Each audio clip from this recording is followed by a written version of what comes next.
Tetapi kamu akan menerima kuasa kalau Roh Kudus turun ke atas kamu, dan kamu akan menjadi saksiku. Kita sekarang diingatkan akan Yesus, pewarta Injil yang pertama dan terbesar, berada di sini bersama kita. Ia hendak berbicara kepada kita tentang diutus pada temannya. Bacaan dari Injil Lukas 10:1-11. Yesus mengutus 70 murid. Kemudian daripada itu, Tuhan menunjuk 70 murid yang lain, lalu mengutus mereka berdua-dua, mendahuluinya ke setiap kota dan tempat yang hendak dikunjunginya. Katanya kepada mereka, "Tuaian memang banyak, tetapi pekerja sedikit. Karena itu, mintalah kepada Tuhan yang mempunyai tuaian, supaya Ia mengirimkan pekerja-pekerja untuk tuaian itu. Pergilah, sesungguhnya aku mengutus kamu seperti anak domba ke tengah-tengah serigala. Janganlah membawa pundi-pundi atau bekal atau kasut, dan janganlah memberi salam kepada siapapun selama dalam perjalanan.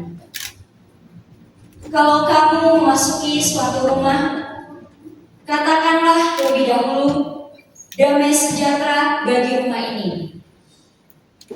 Dan jikalau di situ ada orang yang layak menerima damai sejahtera, maka salam itu akan tinggal atasnya. Tetapi jika tidak, salam itu kembali kepadamu. Tinggallah dalam rumah itu, makan dan minumlah apa yang diberikan orang kepadamu, sebab seorang pekerja patut mendapat upahnya. Janganlah berpindah-pindah rumah. Dan jikalau kamu masuk ke dalam sebuah kota dan kamu diterima di situ, makanlah apa yang dihidangkan kepadamu, dan sembuhkanlah orang-orang sakit yang ada di situ, dan katakanlah kepada mereka, kerajaan Allah sudah dekat padamu. Tetapi jikalau kamu masuk ke dalam sebuah kota dan kamu tidak diterima di situ, pergilah ke jalan-jalan raya kota itu dan serukanlah, juga debu kotamu yang melekat pada kaki kami kubaskan di depanmu. Tetapi ketahuilah ini, kerajaan Allah sudah dekat. Demikianlah sabda Tuhan. Terpujilah Kristus.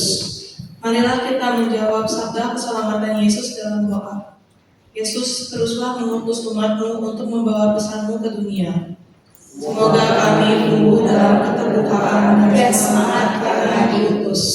Yesus, Engkau telah berkata bahwa diutus untuk membawa damai ialah seperti anak domba ke tengah-tengah serigala.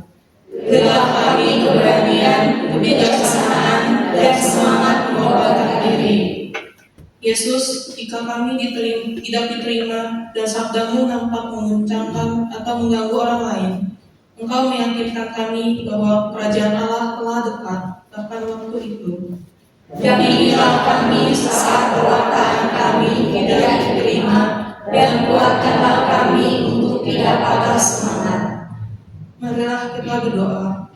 Yesus, bahkan ketika Engkau hidup di dunia, Engkau memberitahukan bahwa Engkau tidak akan sendirian saja dalam membawa kerajaan-Mu kepada semua orang.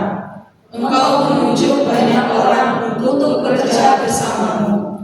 Engkau memberi petunjuk-petunjuk sederhana dan praktis.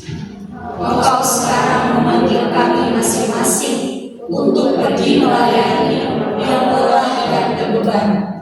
Hadirlah di sini dan sertailah kami yang saat ini mempersiapkan diri untuk melaksanakan amanat-Mu. Amin. Bapa dan Putra dan Roh Kudus. Amin. Terima kasih Pak. Silakan sahabat Maria. Oke, sahabat care semuanya, saya mau lagi sahabat care. Masih belum fokus sahabat care.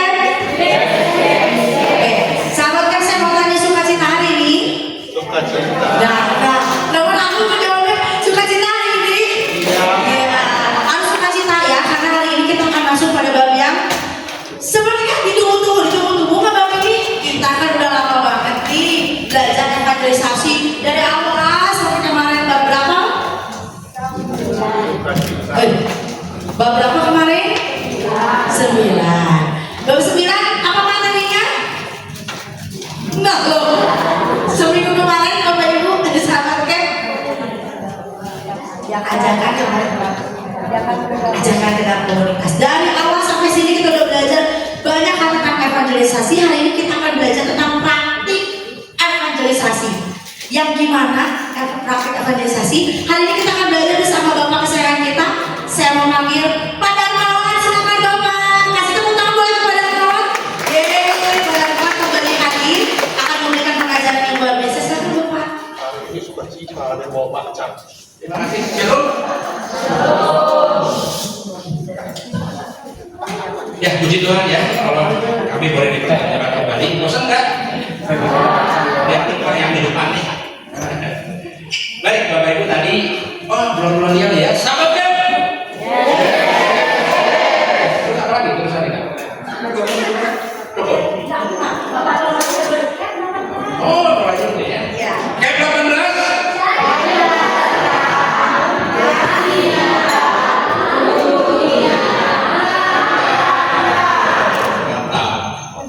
Ya teman-teman, tadi kita dibilang bab yang ditunggu-tunggu. Saya nggak tahu ini bab yang ditunggu-tunggu atau enggak.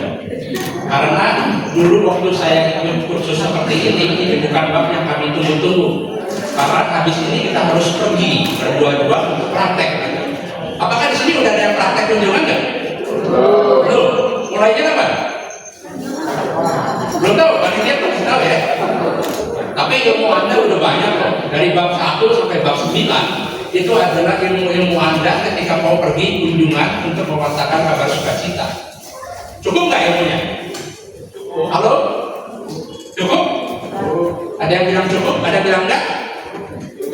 Orang yang kalau Ya, teman-teman kalau kita lihat di buku ya, di halaman 245 atau berapa itu, di awal daripada bab yang ke-10, di situ ada satu firman Tuhan yang mengatakan bahwa demikian juga halnya dengan iman. Jika iman itu tidak disertai perbuatan, maka iman itu pada hakikatnya adalah mati. Kenapa penulis buku mencantumkan bab ini? Saya percaya itu ada satu maksud tertentu. Karena kita tahu bahwa kita punya iman sebesar apapun kepada Tuhan Yesus, kepada Allah Bapa, kepada Roh Kudus. Tapi kalau kita tidak perbuat dengan apa yang Yesus ajarkan, Itu sia-sia kan? Sia-sia kan? Kita ngakunya Tuhan sebagai Tuhan dan Juru Selamat. Terus kita duduk di tempat ini, dia bilang apa? Jadilah pewarta kabar baik. Kalau jadi pewarta kabar baik, mesti pergi nggak? Pergi. Kita harus pergi mewartakan kabar baik. Kalau kita lihat di dalam kitab suci, ada bapak orang beriman. Siapa? Abraham. Kita jalannya dulu ya. Pas harus tunjuk atas kita.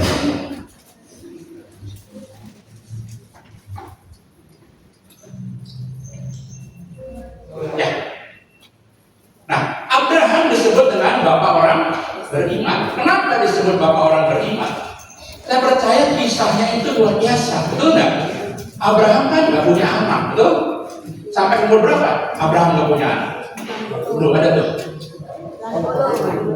86 tahun itu pun bukan dari istrinya yang betul-betul istrinya gitu kan, dari Hagar yang diberikan oleh istrinya supaya Abraham punya anak. Tetapi Allah berjanji bahwa akan memberikan keturunan kepada Abraham. Iman luar biasa nggak dari Abraham? Enggak juga tuh. Dulunya kan ngeyel juga kan, udah tua begini masa punya anak gitu kan. Tetapi Tuhan ataupun Allah Bapa memberikan anak itu ketika Abraham umur berapa? Terus, ya, Anda bayangin nggak? Anda yang nunggu anak begitu lama, kemudian dikasih anak, ya, dapat ngomongan nih, tetapi harus dipersembahkan kepada Allah. Anda bayangin nggak? Ya, bagaimana iman seorang Abraham? Anak itu dibawa nggak sama Abraham? Dibawa kan? Dipersembahkan kepada Allah. Tetapi ya Allah juga bukan bermaksud seperti itu, sudah disediakan domba kan. Tapi kita lihat bahwa itu adalah iman yang luar biasa. Tapi tadi dikatakan iman tanpa perbuatan pada hakikatnya adalah mati. Jadi ketika Anda duduk di sini nih, dari bab 1 sampai bab 9, ilmunya udah begitu banyak. Kalau Anda nggak praktek, percuma nggak? Yang ngomong baru 2.000, tadi 3.500 kan? Cuma teman-teman. Jadi kita harus praktek, bukan berarti kita duduk diam saja setelah Anda terus keluar begitu saja, tidak. Tetapi kita kan udah dicap tuh, kita harus menjadi seorang pewarta kabar baik. Nah, di buku ada nih, halaman 247. Di situ diceritakan bahwa apa? Seseorang yang diajarin teori bentuk berenang. Oh, berenang tuh mesti begini ya, tangannya mesti begitulah, pokoknya teori-teori semua diajarkan. Otomatis dia sudah bisa berenang belum? Belum, sampai cemplungin di kolam. Kalau nggak tenggelam tuh orang, betul nggak? Ya, dia nggak bisa. Karena apa? Teori ini tidak disertai dengan praktek. Kebetulan saya mengalami hal ini ketika umur 7 atau 8 tahun, saya belum bisa berenang tuh. Tiap hari Minggu selalu pergi ke kolam renang. Kakak saya, kemudian dengan kakak sepupu berempat. Lalu cerita-cerita karena saya tidak bisa berenang, dia bilang apa? Nanti kalau kamu tenggelam, kamu diam aja, jangan berontak. Diam aja. Nanti ke bawah tuh. Udah sampai lantai, kamu hentakkan kaca, naiklah kamu ke atas. Kebetulan saya tenggelam, bapak-bapak. Ya, itu saya pakai bandang, tempat yang dalam. Melihatin orang meluncur enak banget gitu loh. Saya meluncur dari situ, benar-benar meluncur, saya keluar dari batu. Masuk ke bawah. Ingat tuh ilmunya tuh, teorinya. Tunggu punya tunggu mana nih kan sampai gitu kan. Keburu tengah saya tuh. Tapi untungnya tiba-tiba dari atas ada yang nangkap leher saya selamat. Kalau enggak, mungkin saya nggak ada di sini. Ya. Artinya apa teman-teman? Teori itu tidak berguna kalau kita tidak praktek. Demikian juga dengan kita. Jadi jangan menyangka bahwa udah ikut ini mah nggak usah praktek kok. Enggak. Tapi sekarang Anda keluar dari tempat ini Anda adalah seorang pewarta kabar baik. Amin. Oke. Betapa baiknya teori jika tidak dipraktekkan, tetap saja orang belum bisa melakukan evangelisasi dengan baik dan benar. Anda merasa yakin nggak kalau Anda sekarang keluar udah bisa melakukan evangelisasi dengan baik? Halo? Saya juga nggak yakin tuh duduk. Ya. Enggak, saya duduk seperti ini, apa benar gitu bisa? Tetapi tanpa teori yang baik, evangelisasi akan sulit membawa hasil yang baik. Berarti apa? Dari Anda duduk dari bulan berapa tuh? Berapa bulan ya? 5 bulan yang lalu ya dong? Ya, 5 bulan yang lalu Anda duduk seperti ini mendapatkan teori-teori yang baik. Maka nanti Anda lakukan dengan praktek. Maaf, bukan sekedar teori tetapi praktek. Mari saya tekankan, praktek, praktek, dan praktek. Karena berbeda, teman-teman ya. Nanti Anda akan rasakan sendiri. Terutama ketika kita masuk di dalam pewartaan kabar sukacita itu sendiri. Karena dari kita datang kan cuma ngobrol-ngobrol doang, betul nggak? Sapa-sapaan lah, say hello dan sebagainya. Anda ingat Forsinar? Ya, for-nya gampang nggak? For-nya juga lupa. F-nya apa? Family. O-nya? Occupation. R-nya? Recreation. Gampang kan kalau ketemu orang berbicara soal family, occupation, dia kerja apa, kemudian dari rekreasi apa. Gampang banget gitu loh. Nah, tetapi masuknya sesudah itu, nah lihat, menemukan jembatan atau peralihan dari pembicaraan duniawi kepada rohani, itu yang agak sulit. Maka kita butuh praktek. Jadi saya kasih tahu ya bagaimana caranya. Maka manfaat dari latihan praktek ini adalah teori tidak dipraktekkan di dalam situasi yang sesungguhnya, maka semua yang telah diterima menjadi tidak berguna. Kita harus pergi praktek. Jangan takut teman-teman. Nah, karena apa? Saya mau mengatakan bahwa teori itu seringkali berbeda dengan praktek. Sekarang kalau kita datang nih, penginjilan nih, kita membawa kabar baik. Datang ke rumah misalnya ya, datang ke rumah ibu kosong, ibu Titin. Datang ke rumah ibu Titin, kita ingat nih porsinya dulu nih, porsinya kan ini. Ibu, anaknya berapa? Gitu kan? Memang kan? Dan sebagainya. Nah itu teori teman-teman. Tetapi ketika kita tahu bahwa itu ada di dalam kotak kita datang praktek, nggak perlu lagi mikirin porsinya. Kenapa? Otomatis teman-teman. Kalau Anda masuk ke dalam rumah yang seperti ini, semua materi di dalam rumah ini bisa dipakai untuk awal evangelisasi tanpa mikir lagi. Kenapa? Kasih contoh, teman-teman. Mana yang bisa dipakai untuk pembicaraan kita? Foto. Boleh tanya nggak? Lupa itu foto keluarganya ya, gitu kan? Dan pasti dong masa foto keluarga orang yang tempel di rumah dia, betul kan? Tapi namanya nggak salah asin gitu loh. Ya, bisa aja. Saya punya teman tuh rumahnya di tempelnya bukan foto keluarga dia, foto orang lain. Foto yang punya rumah dulu, dibilang kenangan mama dia yang punya rumah dulu. Ya, lihat foto, apa lagi? Bola, recreation. Apa lagi? TV, recreation juga. Apa lagi? Bebas. Sofa boleh nggak?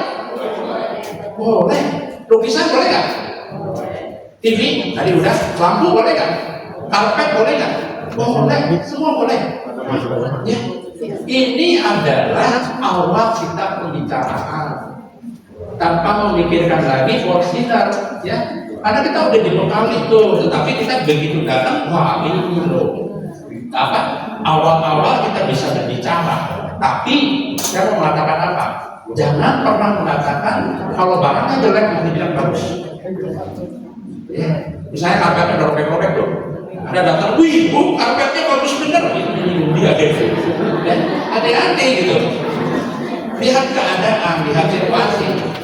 Bukan semua barang, tetapi lihat apa yang menjadi keadaan di sana. Jangan menyinggung orang. Ya, jadi dia semua bisa dibuat awal dari pembicaraan ya. Ini dia sebagai Anda. Kalau ketemu dengan rumah yang seperti ini, lebih gampang nggak?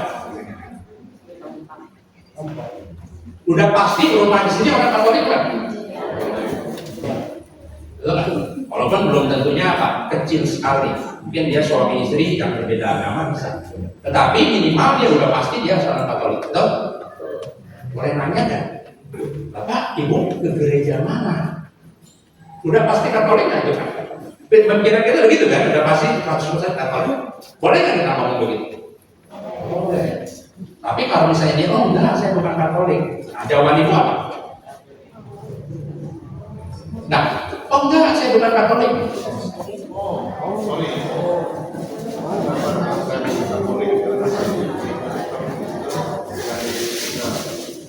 Oke, nggak ada fokusnya.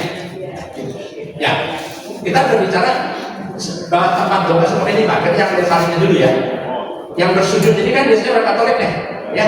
Dan sedotannya di situ juga ada lilin kan. Kita berbicara sekarang asumsi kita orang itu adalah Katolik. Bapak, Ibu ke gereja mana? Bapak Ibu ini bilang, oh saya nggak ke gereja. Apa jawaban kita? Nah, ini tempat doanya siapa yang pakai? Gitu kan? Bisa aja, mungkin suaminya, istrinya, anaknya dan sebagainya. Ini adalah pembuka, teman-teman. Jadi kita sebenarnya dengan keadaan yang seperti ini, kita lebih terbuka untuk praktek evangelisasi. Sampai sini dapat nggak? Ya, ini adalah tips bagi Anda. Nah, cuma tolong jangan misalnya, oh saya ke gereja Laurentius, terus kita bilang, oh tuh, nggak ketemu saya. Emangnya gereja jam 5 ada, jam setengah 8 ada, setengah 10 ada. Ya, kalau dia bilang gereja Laurentius, kalau Anda mengatakan tumben, kalau ketemu saya, berarti Anda menyaksikan pernyataan dia, betul nggak? Misalnya menyinggung gitu loh. Ya, jadi hati-hati teman-teman. Ketika kita bagi kunjungan praktek, jaga sikap kita, jaga omongan kita. Ya. Oke, tadi kita udah baca tuh di dalam ibadat kita bahwa kita diutus berdua-dua, betul kan? Ya, dikatakan ada 70 orang murid, tapi kita diutus berdua-dua. Prinsip pengutusan berdua-dua sangat penting dalam pekerjaan Tuhan. Kenapa? Kenapa harus berdua-dua? Ada yang bisa nambah? Ya, saling mendukung, betul kan? Satu kepala sama dua kepala, bagus mana gitu kan? Pemikirannya lebih banyak dua kepala. Cara ngomongnya, cara bantunya juga ada bantuan daripada teman sebelahnya. Betul? Nah inilah prinsip berdua-dua. Nanti saya akan jabarkan bagaimana praktek dari evangelisasi ini ada persyaratannya ya. Model pengutusan gereja perdana diutus berdua-dua. Ini adalah kita mengikuti apa yang diajarkan oleh Yesus. Latihan praktek menyenangkan perlu dilakukan untuk mengembangkan kemampuan sebagai seorang pewarta kabar baik. Artinya apa? Pengalaman ini penting. Makin Anda banyak praktek, makin mahir Anda. Ya, kita nggak perlu lagi mikir-mikir porsi tuh. Ya. Maka ketika saya ketemu masih ingat cerita saya sama preman Tanah Abang. Ya, situasi di rumah sakit kan? Ya udah ngomongin penyakit paling gampang gitu. Perkara harapannya apa? Tinggal kita udah cocok belum dengan dia gitu. Kalau kita ngomongnya udah nyambung, udah cocok, udah lah atau aja gitu. Kita bisa masuk ya. Ini adalah yang dikatakan bahwa perlu dilakukan untuk mengembangkan kemampuan. Kalau kita nggak praktek, mendem terus, nggak akan maju-maju. Maka ketika ada praktek, akan mengalami tanggapan. Tanggapan dari orang itu apa? Positif atau negatif, suka atau tidak suka. Kemudian Anda akan menghadapi satu pertanyaan-pertanyaan. Yang saya bilang tadi, kita jangan sok tahu. Kalau pertanyaan kita nggak tahu jawabannya, tetap kita bilang nggak tahu. Itu akan lebih, di mata dia luar biasa gitu. Daripada kita ngasih pernyataan yang salah gitu kan. Kemudian ada keraguan dari dia, ada pengalaman hidup, kekecewaan, penderitaan, sukacita, pengalaman iman, sehingga kita bisa memberikan solusi di dalam kehidupan dia dengan mungkin firman-firman tertentu yang menguatkan dia. Ya, maka mulai dari sekarang udah mulai tuh baca-baca firman Tuhan, dihafalin. Ya. Nih, misalnya mengenai orang yang membutuhkan bantuan Tuhan, capek deh, gitu. Ya, silakan datang ke katedral udah tulis tuh. Ya, datanglah kepadaku. Siapa yang tidak sudah berbeban berat, aku akan memberikan kelegaan kepada. Firman Tuhan mulai diamalkan, teman-teman ya. Tanggapan, pertanyaan nanti akan Anda temui ketika Anda pergi penginjilan. Pada setiap kesempatan untuk membawa kabar baik, kita akan bertumbuh dalam iman dan pengalaman. Inilah sukacita yang sesungguhnya. Tadi aja, ya, saya cuma nitip denger ya. Pak Hendy ngobrol dengan Pak siapa? Pak Hendra, Hendy. Buat saya pengalaman iman yang baru. Karena apa? Saya melihat bahwa situasi seseorang melebihi penderitaannya yang dari saya alami. Artinya apa? Saya bersyukur bahwa saya tidak mengalami hal yang seperti itu. Saya bersyukur bahwa saya tidak mengalami hal yang seperti itu, sehingga iman saya bertumbuh. Ketika maksudnya, dari cerita orang nanti ketika Anda pergi penginjilan, Anda bisa mendengar bagaimana penderitaan mereka, bagaimana kehidupan mereka itu jauh-jauh di bawah kita, lebih menderita. Ya. Kita ini bersyukur dengan keadaan yang seperti ini. Saya baru kemarin ngobrol sama istri saya. Ada orang yang, katanya, saya mau ikut proyek ini ya, nggak punya uang. Saya uang itu habis buat membesarkan anak. Karena saya mengalami hal yang seperti itu, jadi saya juga bisa membantu dia gitu. Bahwa saya pun sama. Ketika kita membesarkan anak, itu sebenarnya kita nggak merasa. Anda bisa bayangkan nggak? Dari TK sampai universitas sampai lulus, berapa uang yang dikeluarkan oleh orang? Anda pernah berpikir nggak? Bisa miliaran loh, betul nggak? Tetapi kita berpikir nggak? Gaji kita cuma 5 juta, gaji kita cuma 6 juta sebulan. Bisa nyekolahkan anak sampai miliaran. Kepikir nggak? Ya. Itulah teman-teman, bagaimana iman kita bertumbuh ketika kita melihat penderitaan orang, kita melihat efek orang, daya juang usaha orang. Ya. Iman kita bertumbuh, kita bersyukur dengan hal yang seperti itu. Keraguan itu wajar, jangan lupa kita tidak sendiri. Saya pun sama, bisa nggak ya pergi praktek? Bisa, saya yakin bisa. Tuhan menyertai Anda, Roh Kudus bekerja. Amin. Masih ragu? Enggak? Kalau masih ragu ikut camp 19. Seperti hari ini. Aku gitu ya. Mungkin 2 minggu ke depan kita akan belajar mengenai apa penelitian ini, ya. Ini juga mungkin akan dibahas ayat 75, bagaimana Holy Spirit ataupun Roh Kudus akan menyertai Anda. Ingat nggak ayat kelas kita? Ayat kelas kita apa? Ini saya ulang lagi nih. Matius 28, 19, 24. Benar? Matius 28, 19, 20. Ya.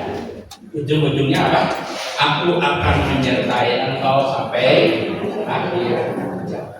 Iya, jangan lupa teman-teman. Kita terus dilindungi oleh Tuhan ya. Anda maju terus. Holy Spirit ada dalam kehidupan kita. Bersukacitalah karena tidak semua orang mendapatkan kesempatan yang luar biasa ini. ini, saya ketawa. Aslinya ngomong. Ya. Kenapa? Karena sukacita. Ya. Karena sukacita bagi penginjilan. Bersukacitalah karena tidak semua orang mendapatkan kesempatan yang luar biasa. Berapa banyak orang di sana mau ikutkan nggak bisa? Itu juga. Berapa banyak orang ingin jadi seorang pewarta baik tapi nggak bisa? Ya. Kita dipakai kesempatan nih oleh Tuhan. Yuk sekarang kamu deh bagian yang jadi seorang pewarta baik. Paus Fransiskus berkata begini, senyum di wajah penginjil yang penuh sukacita adalah senyum keyakinan di dalam.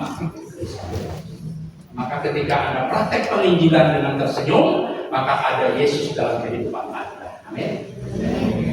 Kita udah punya pegangan kok, udah nggak usah takut ya. Kenapa saya bisa memberikan semangat seperti ini? Karena saya mengalami sendiri. Ketika duduk seperti ini belum lulus, mampu nggak saya?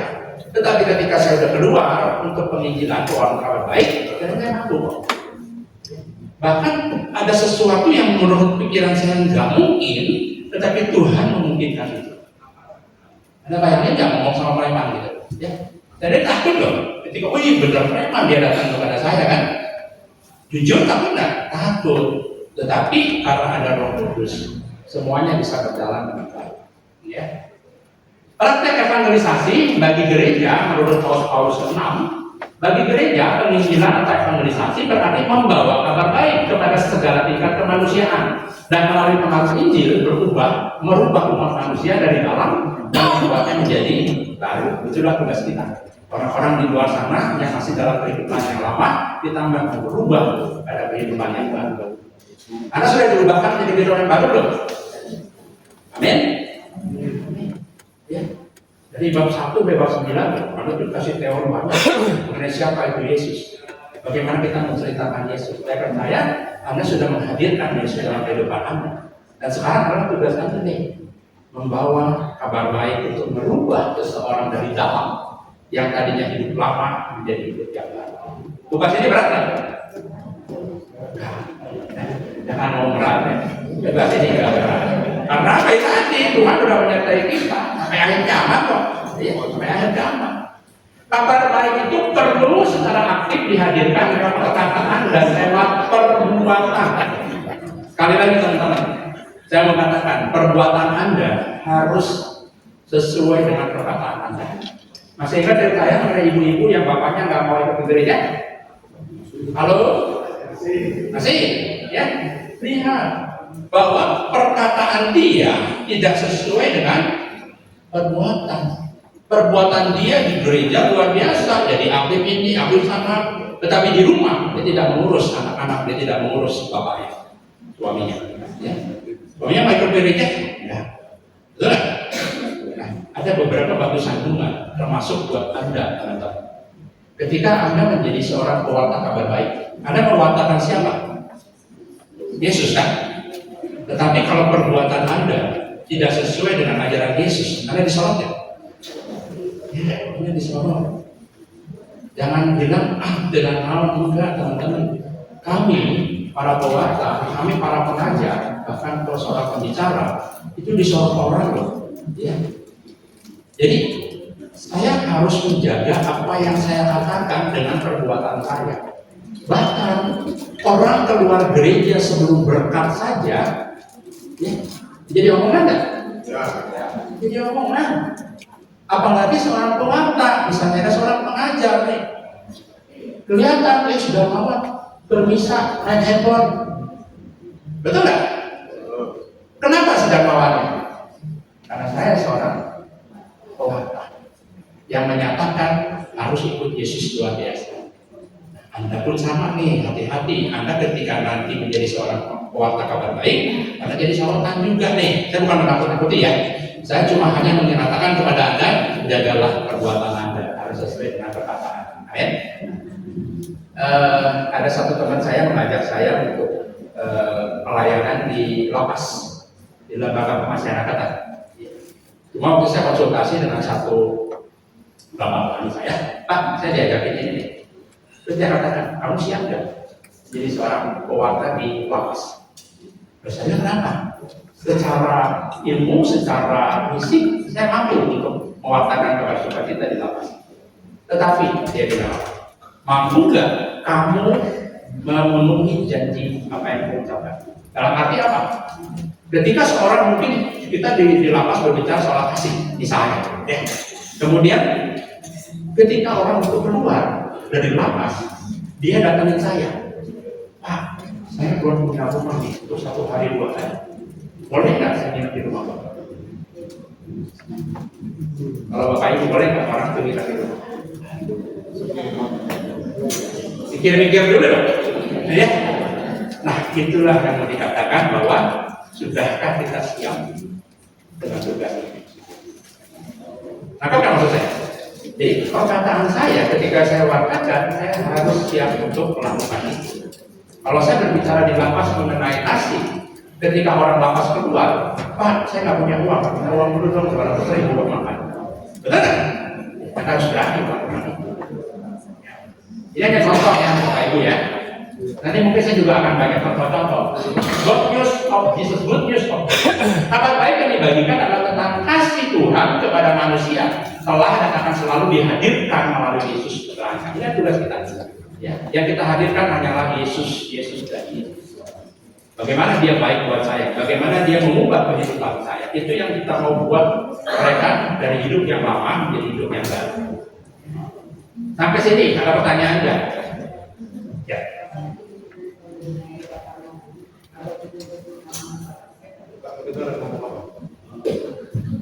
Bapak tadi mengatakan mengenai Bapak tadi, kalau yang saya ingin tanyakan, siapa sih yang bisa jadi Bapak rohani? Ini mana yang bisa Bapak? Bapak rohani itu tiap orang berbeda, ya. Anda punya pandangan siapa nih sebenarnya yang bisa dibawa untuk jadi seorang bapak rohani. Mungkin Anda melihat bahwa, oh ketua lingkungan saya bisa nih, ya, karena kelakuan dia yang baik, karena dia ngomong semuanya dan sebagainya. Ya. Saya nggak tahu kehidupan Anda, saya nggak tahu teman-teman Anda. Bapak rohani bisa pastor nggak? Jangan deh, kasihan dia. Dia udah banyak kerjaan. Ya. Bapak rohani baiknya teman-teman di sini ataupun di luar sana yang bisa ngomong kita gitu, yang jelas ilmunya lebih besar dari kita gitu, ya. Bagaimana kehidupan rohani dia lebih baik daripada kita. Saya mengagumkan. Kenapa? Di sini ada bapak rohani belum? Belum ada. Kasihan ya bapak rohani. Pasti ada lah, ya pasti ada. Saya mau mengatakan gini, bahwa tidak semua orang sempurna, betul tidak? Tidak semua orang punya ilmu yang luar biasa.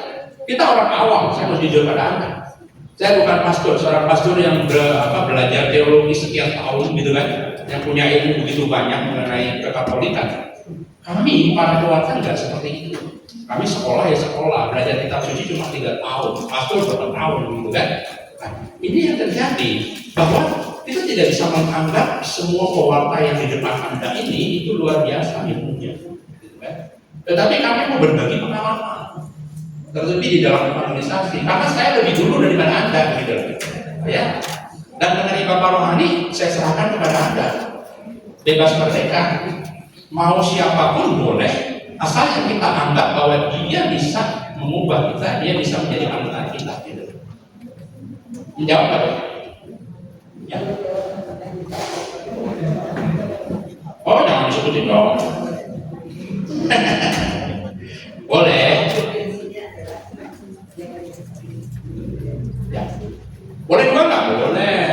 Saya punya bapak rohani 2. Dan sekarang saya masih mencari-cari karena 2 orang bapak rohani saya sudah meninggal. Anda kenal Pak Budi? Pak Budi kenal? Seorang pewarta dari BPK. Wih, itu bapak rohani saya. Yang kedua, Mas Bece kenal. Ya, itu bapak rohani saya. Yang kedua masih ada kenal dari Laurentius Andreas. Ya, kedua, wah, masa pasti kenal. Ya, apa Pak? Tapi itu menurut saya seorang ataupun 2 orang bapak yang luar biasa. Memang kita harus punya bapak rohani. Iya, itu kan yang menguatkan kita. Kalau kita, waduh, udah susah, udah punya masalah, kita nggak bisa ngomong apa-apa, ngomong ke bapak rohani. Ya, itu penting. Coba ya.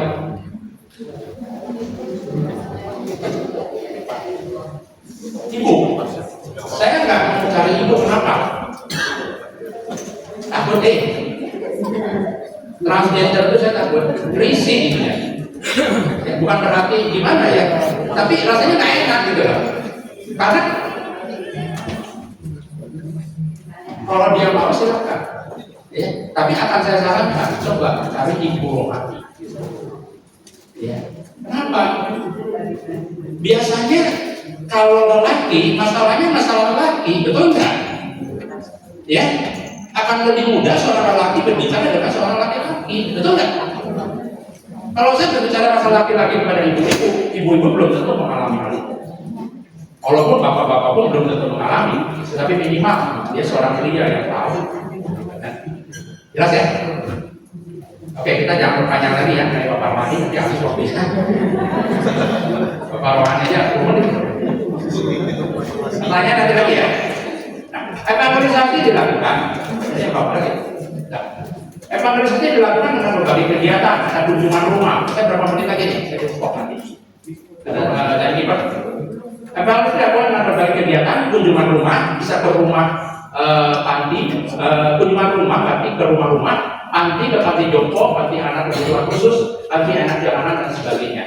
Yang lebih saya sarankan di dalam, termasuk dalam buku evangelisasi adalah kita pergi kepada rumah-rumah. Karena di situ kita menghadapi orang-orang yang betul-betul mungkin tertekan di dalam kehidupan. Orang-orang yang nggak tahu mungkin kabar sukacita itu sendiri.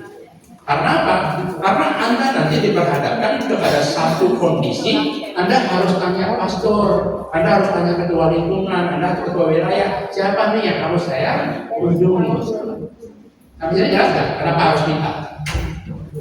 Karena kita kan seringkali nggak tahu dong, ya siapa yang sebenarnya punya masalah. Ketua lingkungan tahu siapa yang punya masalah dalam kehidupan rohani. Tunjuklah, oh pergilah ke rumah dia. Itu tujuannya. Ya. Nah, direncanakan atau tidak, tetap harus direncanakan kunjungan rumah dengan waktu-waktu yang tertentu. Anda harus punya waktu tertentu untuk pergi kunjungan rumah. Kenapa? Itulah tugas kita. Kepada siapa lagi kalau bukan kepada orang-orang terdekat kita. Pertama-tama yang saya sarankan ketika kita kunjungan rumah kepada siapa? Orang tua, boleh nggak? Boleh. Apalagi? Orang sakit? Saya boleh sih ya. Kalau saya pribadi gitu ya, orang lagi sakit nih, datang kita, bawa kabar sukacita, dia aja napasnya udah mau. Betul nggak? Ya kita cari lah yang sakit, namanya sakit gawat gitu, boleh. Gitu. Karena begini teman-teman ya, orang yang sakit, ketika kita doakan, terakhir kan kita selalu doakan dong, ya, tiba-tiba sembuh, besoknya sembuh, wih itu akan masuk ke dalam kehidupan rohani yang luar biasa dalam kita. Setuju nggak? Wah, cun itu cun tahu aja. Pas mantap lah pokoknya, begitulah. Ya, waduh didoain sembuh gitu loh. Ya, nah itu keuntungannya gitu loh. Adakah yang didoain meninggal? Ada, ya, ada. Tapi nggak usah takut, karena bukan karena doa kita dia meninggal, betul nggak? Udah waktunya aja. Cuman biasanya persepsi orang, wih, didoain dia meninggal. Kalau karena Tuhan memberikan yang terbaik dalam kehidupan mereka, gitu. Jadi itu dong, malaikat mencabut nyawa gitu. Ya, kunjungan rumah ya, kita tanya dulu kepada ketua lingkungan, ketua wilayah, siapa nih Ustaz. Tadi prioritas utama adalah orang tua, boleh nggak? Boleh, tapi menurut saya berat juga. Kita bisa nggak kasih nasihat sama orang tua? Ya, biasanya orang Chinese lebih susah, betul nggak? Ya, nggak bisa kita berbicara sama orang tua. Papa, mas boleh, gitu kan? Bisa sih bisa, tetapi perlawanannya berat, gitu kan? Kenalan yang utama, teman dekat, ya teman dekat kita jadi sasaran utama. Kemudian tadi apa yang kita tanyakan dari ketua lingkungan. Nanti kita akan bahas lagi. Halaman-halaman yang hal-hal yang harus dihindari ini terbuka halaman 251. Maaf ya, saya ketinggalan kecamatan. Ambil di mobil ternyata kaca. Ya, halaman 251. Kunjungan rumah yang ya. Di halaman 251-nya itu ada hal-hal berikut yang diperhatikan yang tidak dilakukan karena bukan tujuan kunjungan rumah. Jadi bukan tujuan kunjungan rumah. Memberikan kesan sedang melakukan survei atau pendataan, jangan mencatat sesuatu di hadapan orang yang dikunjungi. Jadi ketika kita datang ke rumah orang tuh jangan pakai buku tulis tuh, ya dicatat. Nanti yang nyangka, wih, gua curhat, dicatat juga, gua gitu. Jangan deh, nggak perlu. Kemudian minta sumbangan. Nah ini minta sumbangan juga terlebih lagi dihindari ya. Jangan pernah Anda minta sumbangan ketika kita pergi penginjilan ataupun keluar kabar baik. Karena ada begini teman-teman. Ada teman saya nih, teman saya ada di lingkungan ada kehadiran orang baru tuh, ya yang baru pindah tuh. Biasa dari ketua lingkungan datang nggak? Datang nggak? Datang ke sana ngobrol lagi ya. Ngobrol-ngobrol bapak dari mana dan sebagainya, ujung-ujungnya apa? Karena dia tugas asuransi.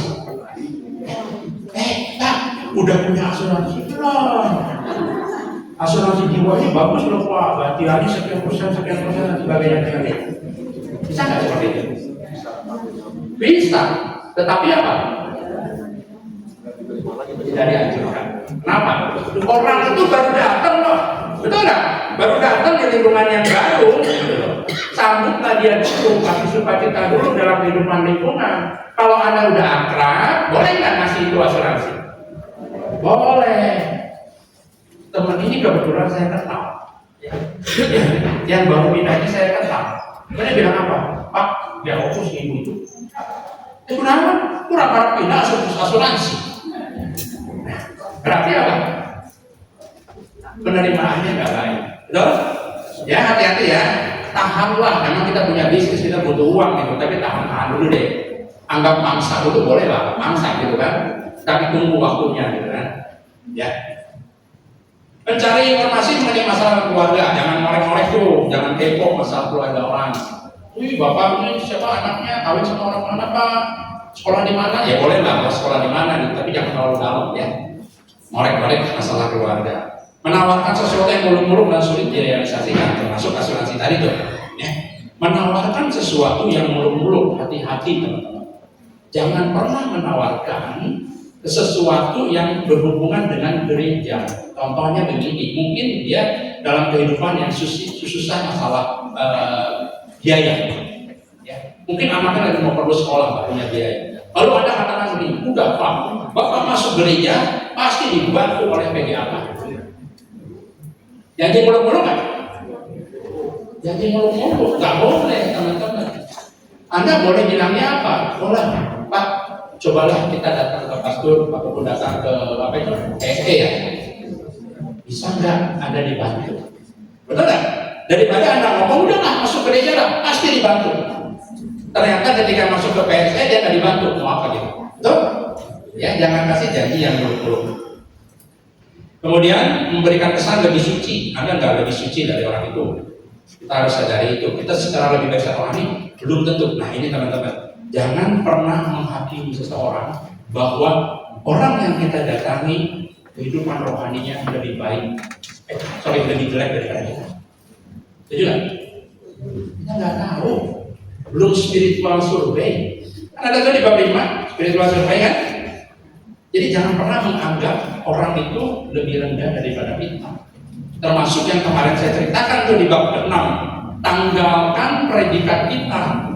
Mungkin Anda asisten imam, mungkin Anda ketua lingkungan, ketua wilayah dan sebagainya. Tanggalkan itu, saya hadir sebagai seorang pewarta kabar baik. Setuju?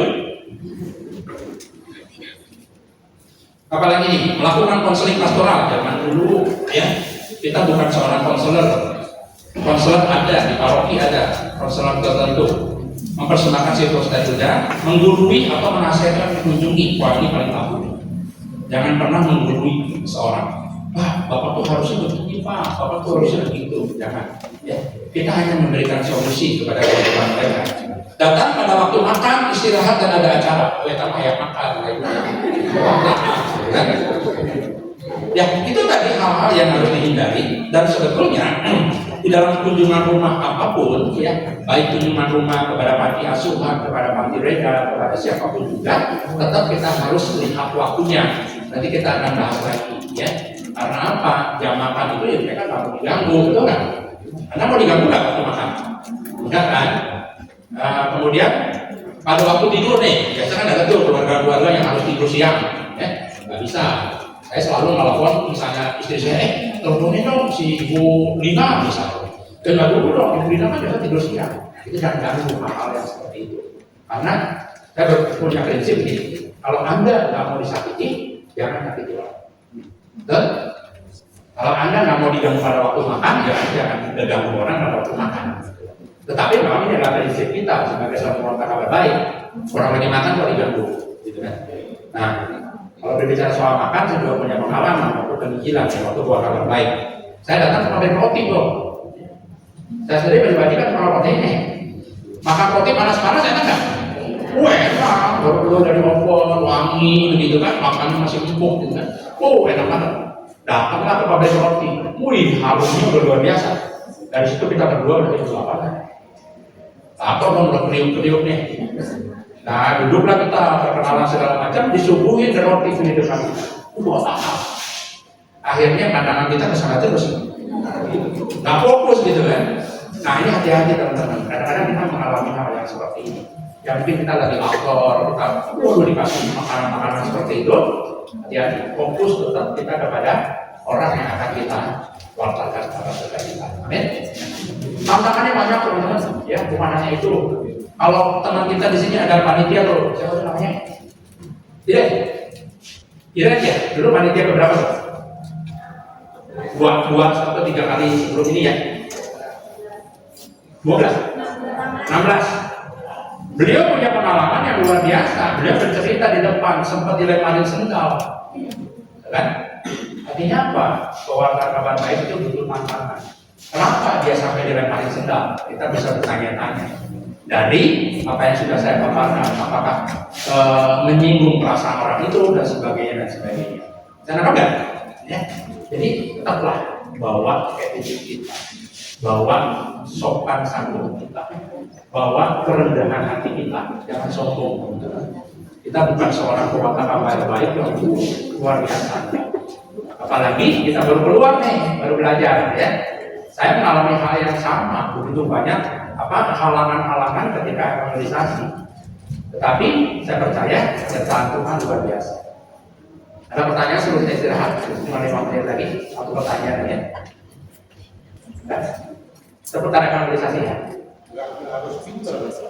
Nggak harus pintar. Nah, jadi gini. Ya, semua bisa dengar. Ya, kenapa saya bilang tadi harus pintar? Saya melihat teman-teman ini rata-rata sudah jadi Katolik lama. Saya cuma satu-satunya orang mungkin yang memilih anak muda ini. Anak muda ini baru menjadi Katolik sekitar 4-5 bulan. Yang saya nggak tahu ya. Nah, saya memang sengaja. Mudah-mudahan orang yang saya tunjuki lebih pintar, lebih aman kitanya. Kalau untuk ngajarin saya tuh dia masih baru dan saya juga nggak ahli. Nah ini nih berpikirnya saya. Kita cari yang perempuan, kita bawa bunga, aman. Kita belum selesai nih dengan persyaratan kunjungan. Nanti tunggu tanggal mainnya. Kita lagi. Loh, Pak berbicara soal kepintaran ya. Nggak perlu pintar ataupun apa. Anda jangan pernah menganggap orang itu pintar ataupun bodoh. Maaf ya, saya berbicara apa ya. Jangan pernah mengatakan orang itu bodoh. Jangan pernah mengatakan orang itu pintar. Karena kita nggak tahu di sini. Betul. Ya. Yang kita datangi pokoknya orang itu akan saya wartakan kabar baik. Itu aja isinya. Nggak perlu dia seorang jenderal, nggak perlu dia seorang dokter, dia seorang udah lah. Bodoh amat gitu dengan predikat dia, bodoh amat dengan tahap kepintaran dia. Ya. Orang pintar selalu bisa menerima Yesus kan? Orang yang tidak pintar selalu bisa menerima Yesus kan? Tidak juga. Makanya pintar itu bukan pintar apa, maksudnya pintar tentang Yesus lah. Nah, orang yang kita kunjungi maksudnya apa? Ya, nggak perlu Pak. Toh kita datangi pada semua orang, benar kan? Firman Tuhan Matius 12:19 bilang apa? Pergilah, jadikanlah semua bangsa muridku. Kita bisa milih nggak? Enggak. Sekarang Anda bisa milih-milih. Pilih dulu, sini dulu nih kenalan. Tapi nanti ketika Anda keluar, Anda harus kepada semua orang. Saya istirahat dulu ya. Ya, terima kasih.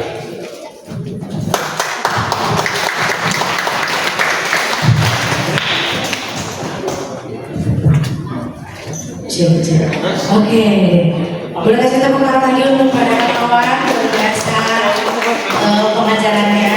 Oke, sahabat Camp semuanya, boleh kasih peragahan ini dulu ya, agak lumayan lama berat, kayaknya melandai-landai.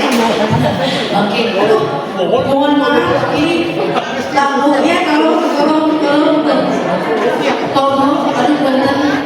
Ya, terima kasih. Jangan dimatiin dong. Kita nggak lagi ini.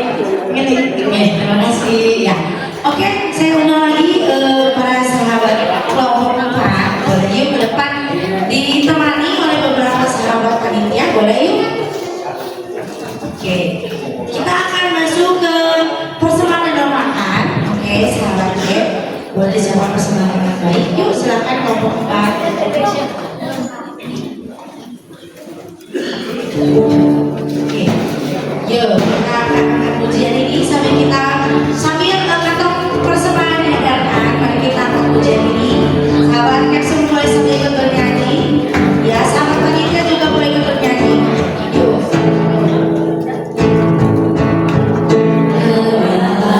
Semoga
Dalam nama Bapa dan Putra dan Roh Kudus.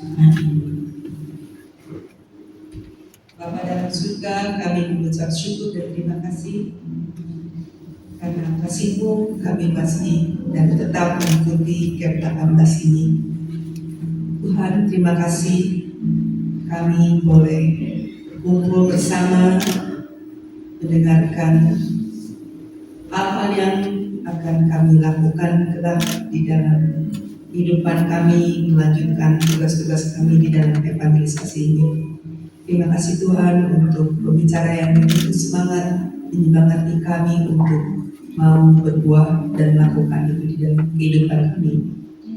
Sebentar lagi kami akan santap malam. Kiranya Tuhan juga memberkati makanan yang akan kami santap agar dapat memberikan kekuatan, kesehatan, dan kegembiraan kepada kami. Berkatilah yang telah menyediakannya dan berkatilah kami semua yang akan menyantapnya. Kemuliaan kepada Bapa dan Putra dan Roh Kudus, yang pada Allah sekarang selalu sepanjang segala. Amin. Dalam nama Bapa dan Putra dan Roh Kudus. Amin. Semuanya yang masih berkumpul-kumpul ya di luar dari waktunya masing-masing, yuk kita balik lagi ke sini, kita duduk lagi. Sahabatnya yang masih makan, jangan nggak apa-apa, santai ya. Tapi tetap, walaupun saya tetap fokus kepada materinya. Ya, yuk sahabat Cap semuanya, sahabat Cap duduk lagi di bangkunya masing-masing. Kita kembali lagi dalam fokus untuk mendengarkan dan belajar lagi tentang apa sih praktik evangelisasi bersama dan kawan. Ya, boleh sahabat Cap yang masih ngambil minum, boleh ngambil minum dulu. Yo, tapi sambil dipercepat kita persiapkan kembali, kita akan kembali masuk ke materi. Oke, saya mau panggil dulu sahabat Cap. Sahabat Cap. Ya, kalau sudah yes, mari kita kembali yes ya bersama Kadarmawan. Yuk, sambil punya, sambil minum minuman manisnya, entah kopi, teh, apa itu sambil kita santai. Yuk fokus lagi, kita dengerin lagi bagaimana sih tentang materi praktik evangelisasi. Ya, silakan Kadarmawan.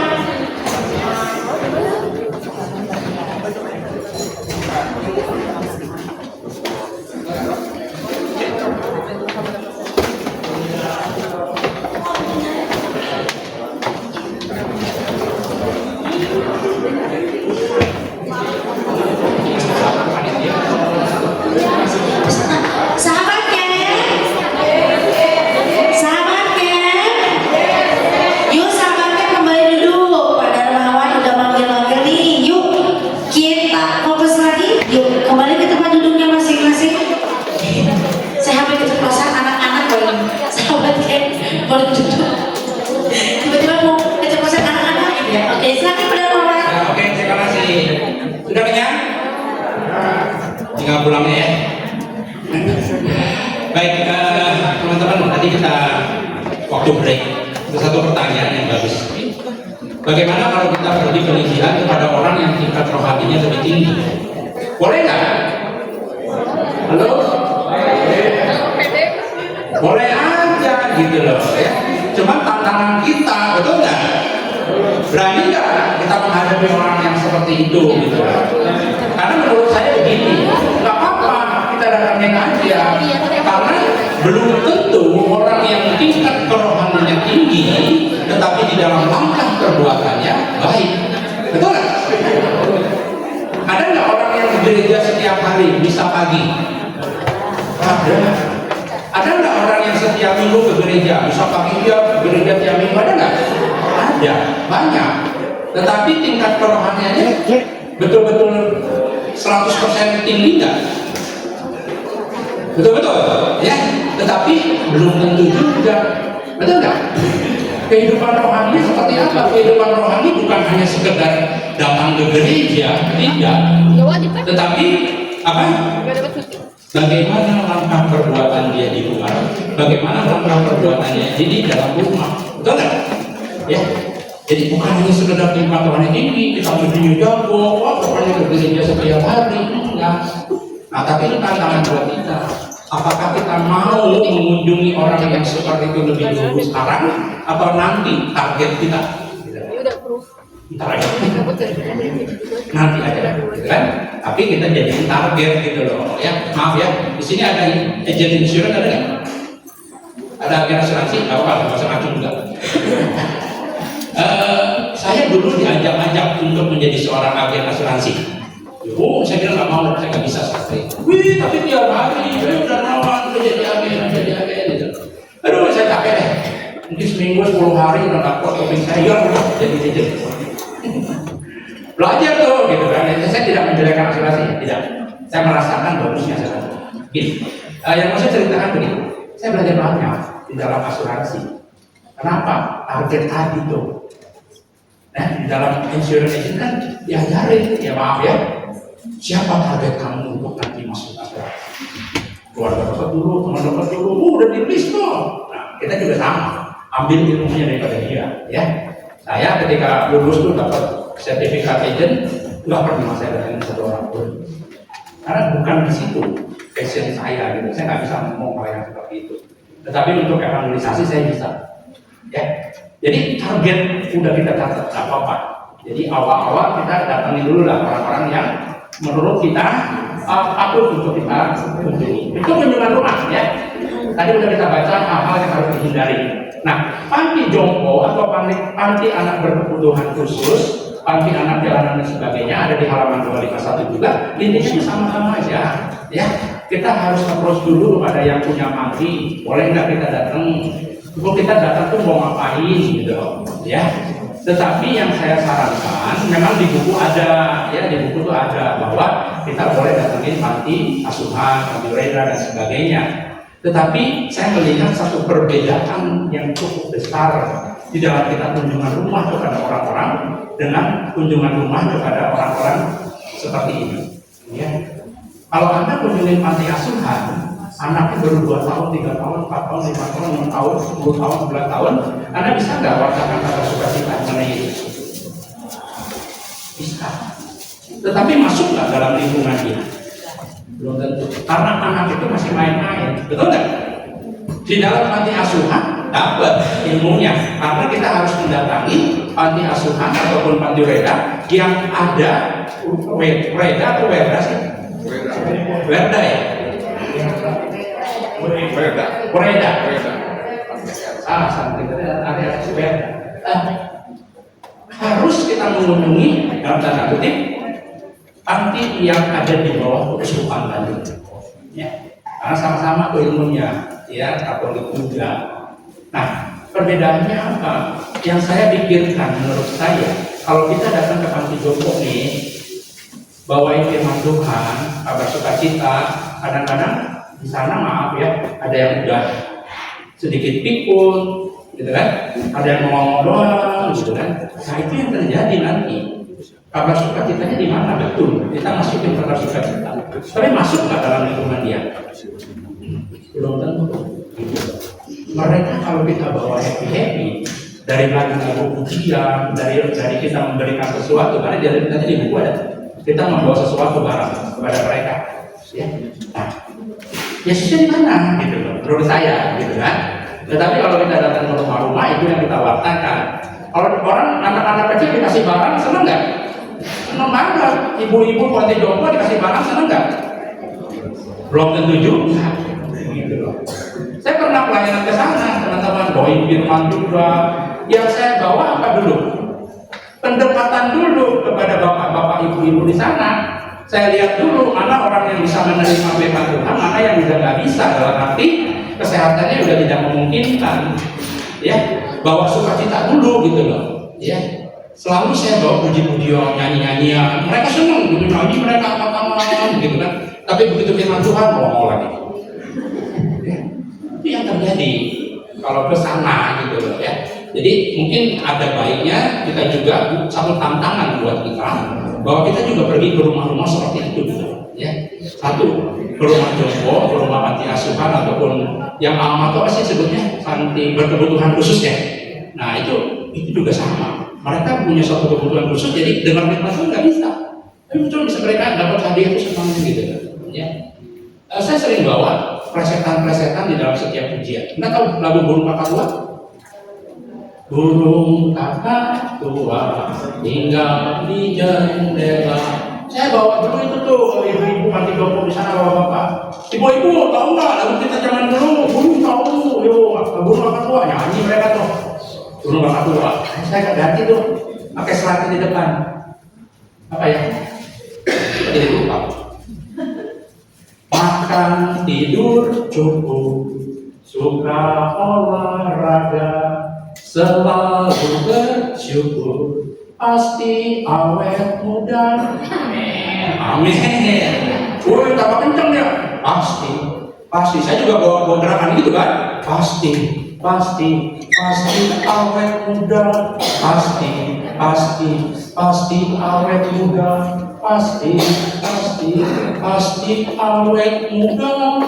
Murah. Pasti awet muda. Begitu siapa itu Yesus omong-omong? Tantangan buat Anda teman-teman ya. Yang penting sekarang kita nggak usah jauh-jauh ya. Wartakan kasih Yesus. Betul, ke panti asuhan kita mewartakan kasih Yesus dengan bawa barang-barang, betul nggak? Ya mereka senang. Nanti kita belajar tuh barang-barang yang beda. Jadi belut. Ngomong apa diberi ini biru, diberi ini belut. Lu keluar, udah main belut, udah main biru, gitu kan? Lebih baik sama semua barangnya, ya. Kasih yang kita berikan lewat evangelisasi. Karena kasih itu yang diajarkan Yesus, betul nggak? Kasih itu sabar, kasih itu murah hati, kasih tidak memegahkan diri, kasih tidak bermarah, kasih tidak berkesudahan, dan kasih itulah yang terbesar. Itu ditawarkan kasih Yesus di dalam kehidupan kita supaya berubah dia sehingga menjadi yang lebih baik. Amin. Beberapa manfaat kunjungan ke panti, hal-hal yang tidak dilakukan ada di buku nih 251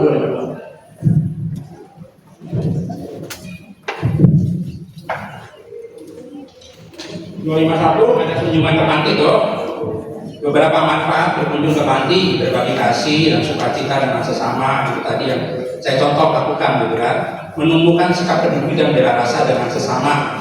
Nah inilah yang kita lihat, kasihan benar kalau di panti Reda ini, bahwa banyak orang yang udah bengong.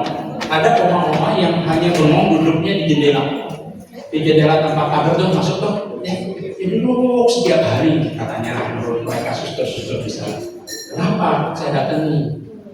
Oma, nunggu siapa? Ya apa? Nunggu dijemput atau nunggu anak saya. Ya, bagaimana kerinduan seorang oma di sana banyak macam-macam. Jadi bukan hanya firman Tuhan yang mereka perlukan, tetapi dukungan kita, gitu. Ya. Menumbuhkan sikap bersyukur dengan keadaan diri sendiri, karena ternyata masih banyak orang yang kurang beruntung. Tadi yang cerita tuh, ya, pengalaman hidup seseorang, ternyata lebih berat daripada kita. Kemudian berkesempatan menyalurkan berkat dan kepedulian kepada sesama. Kita punya kelebihan, ya udahlah kita sumbangkan kembali. Belajar hidup sederhana dan tidak selalu berlibur ke tempat-tempat wisata. Ini saya kembalikan kepada Anda, ya. Ini hanya apa yang mencatat di buku. Anda mau piknik boleh aja silahkan ya. Saya udah belajar camp, Anda nggak mau piknik nih? Bola. Belajar itu sederhana dan tidak selalu berlibur ke tempat-tempat wisata. Menyadarkan peserta bahwa kabar baik akan kasih Tuhan itu perlu dan harus dibawa, dihadirkan terutama kepada orang-orang yang kurang beruntung yang tinggal di panti tersebut. Mereka suka kita kok intinya gitu ya. Ketika kita wartakan Yesus yang masih mengerti juga kita, dia menerima gitu. Dia lebih bisa bersyukur. Ada tuh Injilnya ya, saya nggak bahas Injilnya. Namun beberapa hal berikut yang perlu diperhatikan agar tidak dilakukan. Datang berkunjung mendadak, ini yang nggak boleh. Ya, karena belum tentu dia pun pasti punya acara yang lain, gitu ya. Tetap harus punya janji. Seperti yang tadi lah, kunjungan rumah pun sama. Kita nggak bisa mendadak. Janjian dulu. Menyumbang barang yang tidak layak pakai. Nah ini yang paling tabu kita lakukan. Kalau barang itu udah nggak layak, udahlah. Jangan dikasihkan kepada orang-orang lain gitu. Ya. Kalau misalnya Anda nggak mau makan, saya misalkan ini bapak udah 2 hari nggak mau dimakan, kasihin aja ke orang itu tuh, boleh nggak? Anda aja nggak makan gitu. Ya, jangan dikasihin ke orang lain. Yang layak yang harus kita berikan. Membatalkan kunjungan secara mendadak dan tanpa beritahu ini juga nggak baik. Ya, karena mereka udah persiapan tuh. Ya biasanya udah persiapan. Nanti opa misalnya tanggal sekian nih akan kedatangan orang-orang nih, kita mau berkunjung. Tiba-tiba mendadak batal. Mungkin buat mereka apa ya? Udah seneng-seneng wah ada yang datang dikunjungi gitu kan. Tapi membuat sedih. Memberi uang atau barang langsung ke penghuni panti tanpa koordinasi dengan pengurus panti ini juga jangan dilakukan. Karena belum tentu oma-oma, opa-opa di sana pun bisa pegang uang, responnya pada uang juga belum tentu gitu loh. Ya, lebih baik diberikan kepada pengurus panti. Dalam kunjungan yang khusus, menghabiskan lebih banyak waktu dengan sesama pengunjung di hadapan penghuni panti sehingga memberi kesan tidak ada kepedulian. Kalau Anda datang ke panti, ya udahlah. Orang-orang yang di panti itu yang kita temenin gitu. Jangan sampai nanti ke pengurusnya lebih banyak itu mungkin di mata penghuni panti itu yang mengunjungi siapa sih, yang dikunjungi siapa sih gitu ya. Dalam kunjungan yang khusus, misalnya ke lembaga pemasyarakatan atau anak-anak kebutuhan khusus, sebaiknya pengunjung tidak mengambil foto untuk disebarkan ke media sosial untuk menghormati privasi dari mereka yang dikunjungi. Ini juga sama. Kalau kita minta foto kan harus izin dong, ya. Karena belum tentu semua orang mau, karena zaman sekarang kalau Anda motret langsung ada di IG kan? Ya, kejadian tuh. Begitu di potret tiba-tiba besok udah upload di IG, upload di TikTok dan sebagainya. Saya nggak ngerti lah seperti itu. Tetapi kalau saya lihat di IG, 2 minggu yang lalu aja saya lihat, ada berita sukacita tuh di Laurentius itu kan? Ada satu pasang di parok ini yang pakai baju pengantin tuh. Saya lihatnya di mana? Di IG. Gitu. Beritanya luar biasa gitu kan. Apalagi nanti kalau kita ketemu orang-orang yang misalnya nggak mau diupload gitu kan, kasihan juga ya. Nah, program ini bermanfaat, berkunjung berkala ke panti-panti. Ini nanti diwajibkan ataupun disarankan kita pergi ke panti sosial, ya panti reda, atau panti anak-anak berkebutuhan khusus ataupun apapun juga. Evaluasi melalui perjumpaan khusus ini ada nih, ya. Evaluasi melalui perjumpaan khusus. Jangan mau orang lebih senang diundang daripada dikunjungi dengan alasan tertentu. Mungkin rumahnya sempit, rumahnya berantakan dan sebagainya, gitu kan? Ayo deh, kita ketemu di mana gitu. Ya. Apalagi anak-anak gencet gitu. Ya, saya bingung lihat anak-anak gencet termasuk anak saya. Kemana? Mau ke Starbucks? Ngapain? Bikin masalah. Bikin makanan pun di Starbucks saya bilang. Di rumah lebih sepi gitu kan. Saya juga nggak ada di rumah. Tetapi itulah yang terjadi. Coba Anda lihat ke Starbucks, Anda lihat ke Korea, Anda lihat ke mana? Anak muda nggak semua yang pegang laptop? Ada dong di sini. Nggak ngaku. Benar nggak? Ya. Nah itulah yang terjadi zaman sekarang. Mungkin ada rumahnya. Enggak lah, malu lah di rumah dan sebagainya. Dia kita ketemuan di mana? Evangelisasi mulai melalui perjumpaan khusus. Artinya apa? Kita diundang tuh. Misalnya saya ngundang, yuk kita ketemu yuk. Ayo, bisa ketemu di sana deh. Jam 12 atau jam 1. Ya. Nah ini yang terjadi ya. Pertemuan secara kebetulan ini yang membuat evangelisasi lebih apa ya? Menurut saya lebih lebih pas juga enggak, lebih enak buat saya gitu. Karena apa? Perkenalannya lebih mudah. Lagi duduk di airport, sebelahan, gate-nya sama dong, betul kan? Pak, mau ke Bandung? Ngapain Pak? Bapak pulang atau Bapak pergi gitu kan? Bisa aja kan? Orang ada pulang ke Bandung ataupun mengunjungi Bandung gitu loh. Nah, itu kan gampang pembicaraannya. Udah enak gitu loh, tanpa harus tanya porsinya dulu. Malah kalau kita tanya keluarga dia dulu, bete nggak buat dia? Bete. Saya pernah, pesawat saya di-delay. Udah sampai berapa jam? Akhirnya kami ngobrol bertiga, satu-satu ibu pakai hijab, satu-satu bapak-bapak. Juga saya tahu mungkin dari agama tertentu. Ngobrol tuh. Akhirnya ketika ngobrol-ngobrol, ada satu kesempatan, bapak mau kemana? Gitu kan? Oh saya mau pelayanan, saya bilang. Ada satu camp, saya bilang gitu kan. Nah mulai saya cerita mengenai camp itu, bahwa camp ini tuh secara Katolik. Kebetulan saya Katolik. Nah, enak nggak di situ? Ya, enak. Nah, enak. Tetapi yang saya masukkan enak tidaknya adalah saya tidak menyinggung dia. Ngerti kan maksud saya? Saya mau masuk ke dalam satu pertemanan dulu gitu loh. Tetapi ini adalah waktu yang tepat buat saya untuk masuk. Saya menjelaskan posisi saya sebagai seorang pewarta, saya seorang pengajar. Ya. Dia tidak tersinggung kok. Ya. Karena apa? Karena kita lagi ngobrol dan bukan ngajak, gitu. Ngerti nggak? Kalau kita ngajak itu salah. Yuk, Pak, itu dong, gitu. Nah, itu udah gak enak buat dia, betul kan? Ya, jadi artinya satu pertemuan secara kebetulan tuh paling buat saya paling menyenangkan.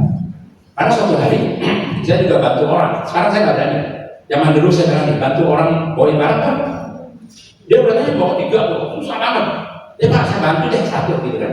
Saya bantu 1, masuk ke pesawat. Ternyata dia duduknya di sebelah saya. Bagasi udah saya masukin di cabin, gitu kan. Duduk sebelah saya, gampang nggak? Buat pertemanan. Gampang, kita nggak usah basa-basi lagi gitu loh. Pak, mau mana? Ya, jumpa saya mau jumpa siapa? Gitu. Udah deh ngobrol. Ketika ngobrol masuknya gampang, udah mengenai penginjilan. Itu berarti dalam penginjilan begini ya, menceritakan Yesus, menceritakan Yesus, kebaikan Yesus. Oh, mungkin saya bercerita seperti ini. Ketika saya pergi Pak, saya sebenarnya mau pengajaran, saya mau pelayanan. Saya menyatakan bahwa saya mau balas Yesus itu yang sangat baik dalam kehidupan saya. Saya cerita tuh di situ. Perkara dia mau terima atau enggak ya gimana nanti. Yang penting kita ada cerita siapa itu Yesus. Maka enggak, itu tugas penginjil, ya. Menceritakan dulu siapa itu Yesus. Saya sangat sering lah nonton podcast tuh yang lucu-lucu ya. Kalau sekarang yang lagi lucu siapa tuh? Bahlul. Ya, ada yang lihat nggak Bahlul? Vio kenal nggak Vio? Tahunya karena apa gitu ya Vio ini. Nah, satu hari Vio, saya lihat Vio gitu ya. Dia berdoa, dia bilang gimana sih kamu kalau menghadapi situasi? Saya berdoa, dia bilang dalam nama Bapa dan Putra dan Roh Kudus, dia berdoa Tuhan berikanlah ini, berikanlah ini. Sesudah berdoa dia bilang apa?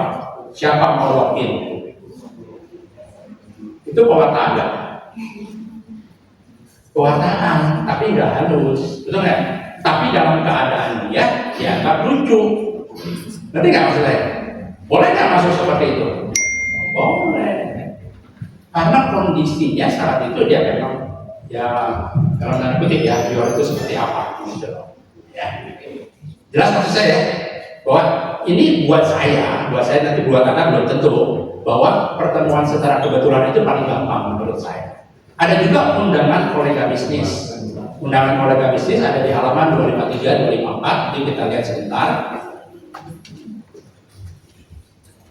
Ya, yang di tengah tuh ada undangan kolega bisnis.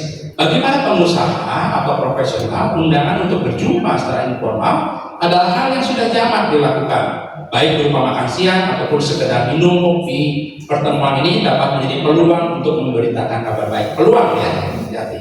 Pada saat yang tepat dan memungkinkan, misalnya saat pembicaraan tentang bisnis sudah selesai atau dalam suasana yang informal dan santai, maka pembawa kabar baik bisa mulai menerapkan 5 langkah proses evangelisasi yang sudah dipelajari.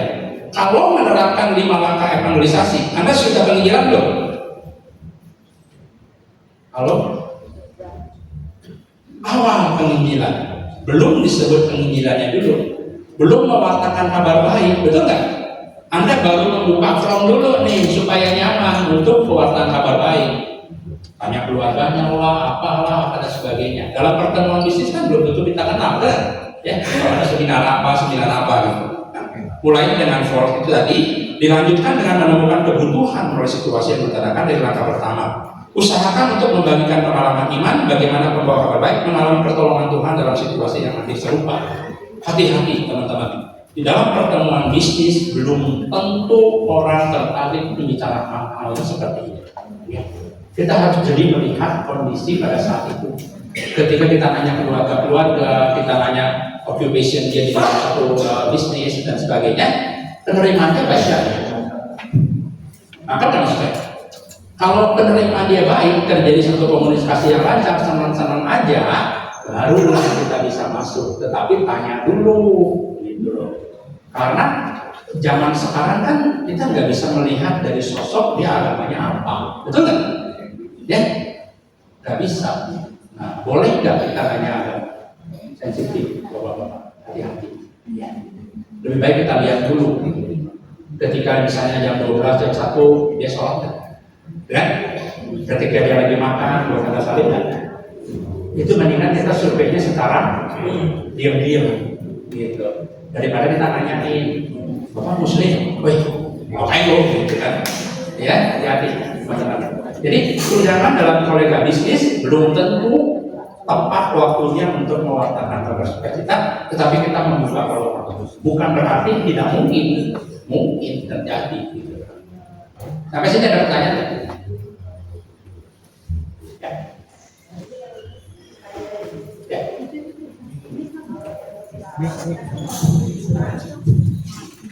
Kunjungan kan kita harus buat janji. Misal saya minggu depan bisa ke rumah kamu, pasti kan pertanyaannya adalah ada apa? Karena nggak biasa loh sekarang kita kunjungan ke rumah. Nah itu seberapa kita terbuka? Apa kita hanya bilang mau datang, mau main, atau baby?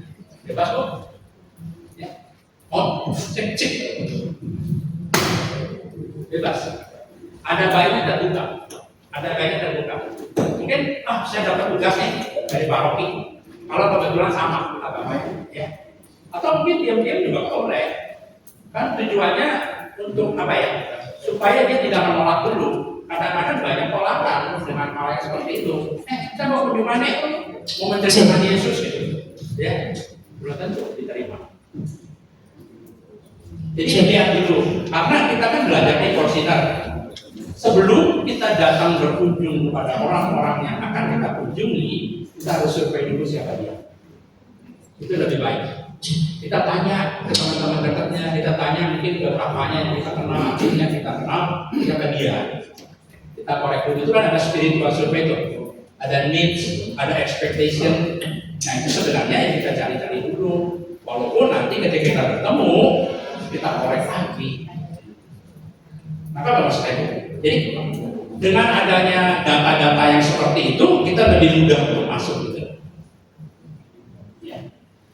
Sebenarnya untuk program ini di dalam evangelisasi pribadi dari paroki, nanti ada penutusan berdua-dua tuh pakai surat nggak sih? Ada dia pakai surat kan? Oh, pakai surat. Berarti ini terang-terangan nggak apa-apa, gitu kan?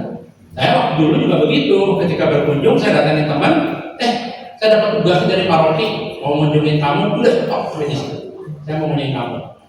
Perkara dia bertanya, mau ada apa ya? Nulis kumangke, saya bilang, gitu kan? Ya, jadi bebas merdeka Bu. Ibu boleh mengungkapkan, boleh juga tidak, tergantung pada siapa kita akan berkunjung.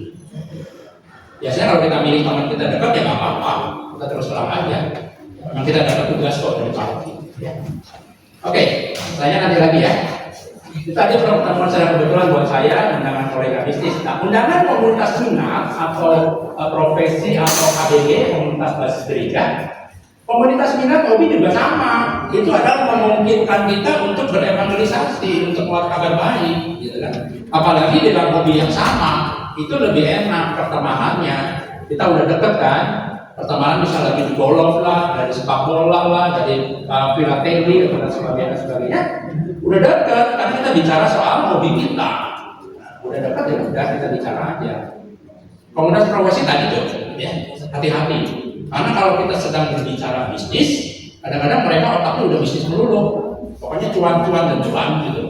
Ya di dalam bisnis kan begitu kan. Ntar dulu deh Yesusnya gitu kan, bisnis dulu. Kemudian komunitas gereja otomatis. Kalau ini kita berbicara soal apa? Ya, nah ada lagi digital evangelism.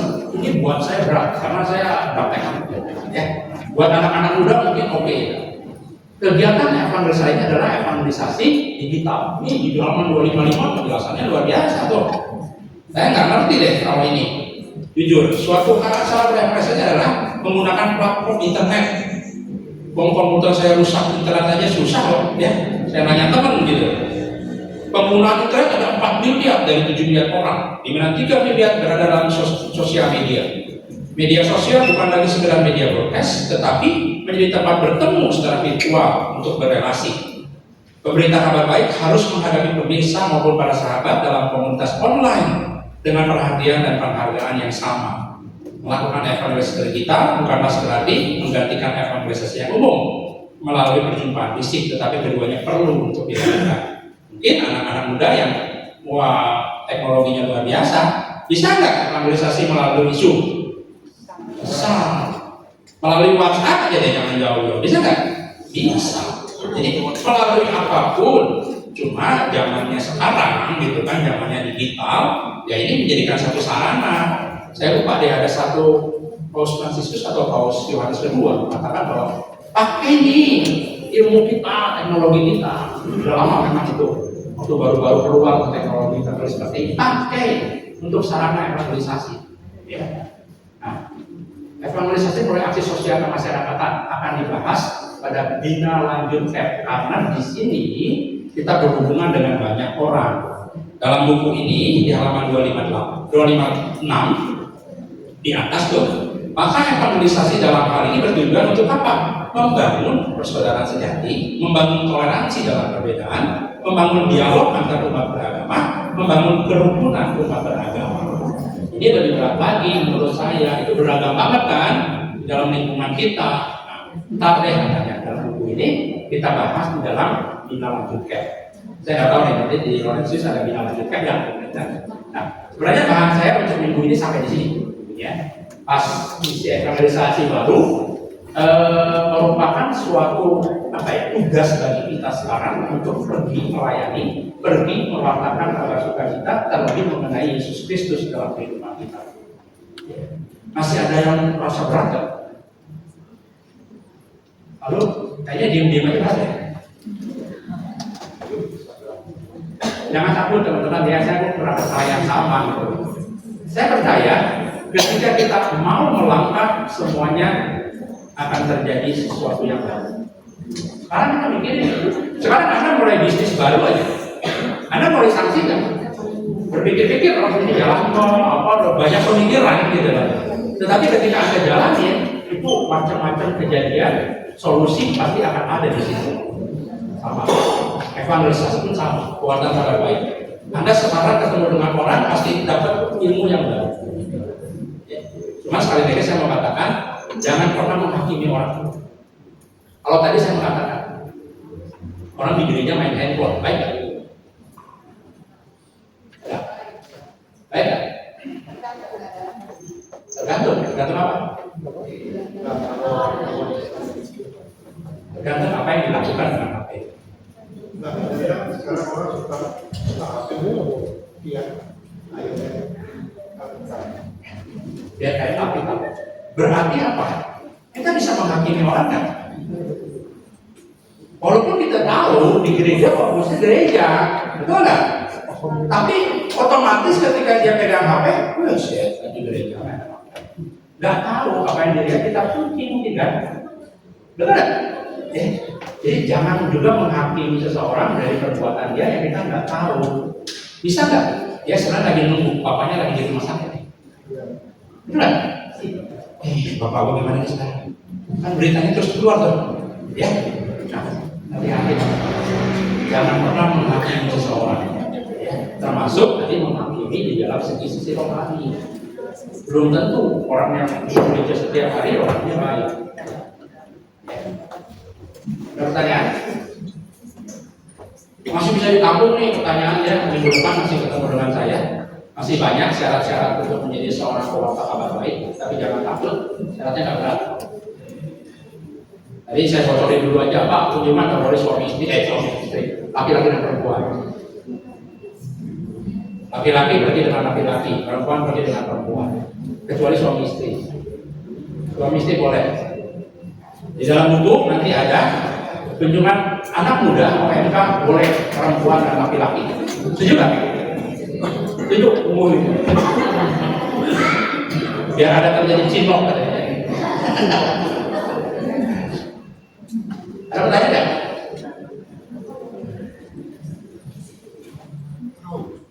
Kalau nggak ada, saya minta diskusi sebentar boleh? Ada ya? Masih ada waktu kan? Ada pertanyaan?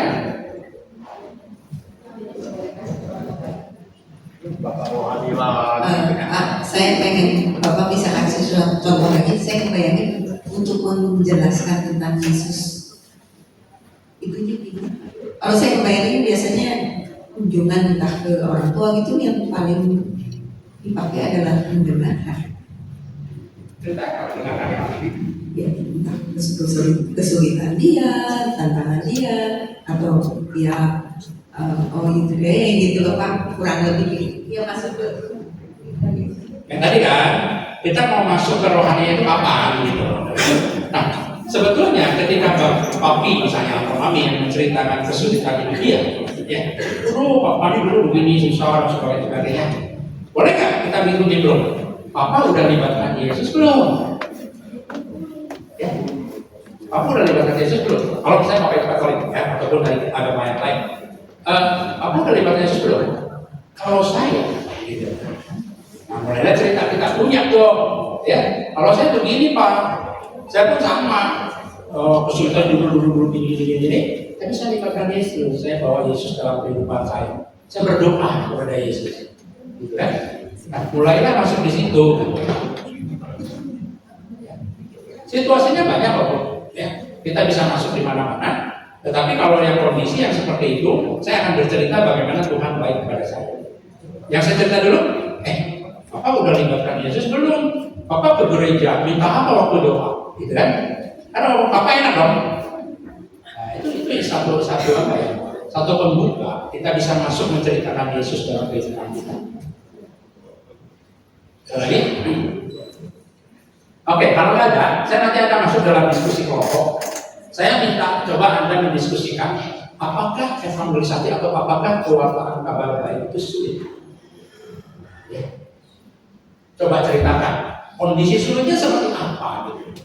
Biar teman-teman juga tahu. Mungkin dari setiap jawaban ada yang bilang sulit, ada yang bilang enggak dan sebagainya. Itulah nanti akan memperkuat Anda bahwa penginjilan itu sebenarnya tidak sulit. Mungkin ada saran, menurut saya sulit. Tetapi ketika bercerita bab 10 ini, kayaknya enggak nih. Ada kisi-kisinya, ada apapun juga gitu. Ya, Anda rundingkan di dalam kelompok. Supaya nanti ketika minggu depan, saya pengen tahu juga bahwa Anda bisa untuk menghadirkan Yesus ketika kita berkelompok. Maka maksudnya, ya diskusikan dulu ya. Apakah penginjilan ini sulit? Bagaimana mungkin ada solusi dalam kesulitan ini? Ya, silakan. Oke. Silakan sahabat Cap boleh bergabung dengan teman kelompoknya. Diskusikan tadi apa yang di pertanyaan yang diberikan kepada Mon. Apakah evangelisasi ini sulit atau tidak? Itu yang pada Mon ya. Oke, boleh sahabat Cap bertemu dengan teman kelompoknya.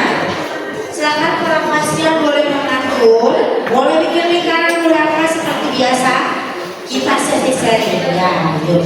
Silakan berkumpul para pasien. Silakan para pasien boleh bergabung dengan para pesertanya. Masih diatur-atur ya. Sampai Apa jawabannya? silakan. Saya kan suruh dia cari kan bisa. Yuk, saya atur lampu. Tadi itu. Saya atur lampu. Ya, oke. Terus Boleh sahabat. beres itu ketua lingkungan tuh harus memberikan ide.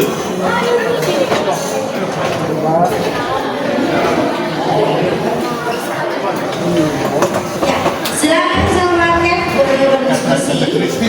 Sudah Pertanyaannya, saya aja. apakah evangelisasi itu sulit atau tidak?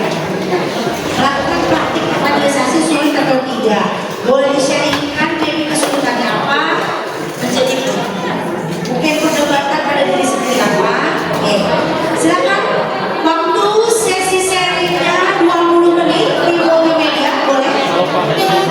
Saya boleh. Timurnya 20 menit. 20 menit, 20 menit.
Jadi ini saya cuma mau menanyakan, tadi kita sudah sering sharing di sini terkait pertanyaan jawaban sama.